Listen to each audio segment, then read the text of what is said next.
এই বিকেলে সুন্দর মনোরম পরিবেশে আমরা একত্রিত হয়েছি সোনারং তরুচার আলিজাকের চত্বরে।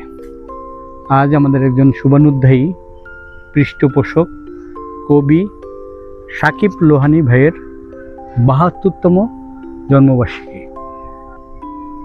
প্রতিবারের মতো তাঁকে শুভেচ্ছা জানিয়ে আজ আমরা এই বৃক্ষপ্রেমী শিক্ষার্থীদের বিভিন্ন গাছের চারা দিয়েছি। উপহার হিসেবে আরও কিছু দেয়া হবে। সাকিব লোহানী আঙ্কেলকে জন্মদিনের শুভেচ্ছা। প্রিয় সংস্কৃতিজন বৃক্ষপ্রেমী সাকিব লোহানী ভাই, শুভ জন্মদিন। জন্মদিনে আপনার আরও সাফল্যময় সুস্থ জীবন কামনা করছি।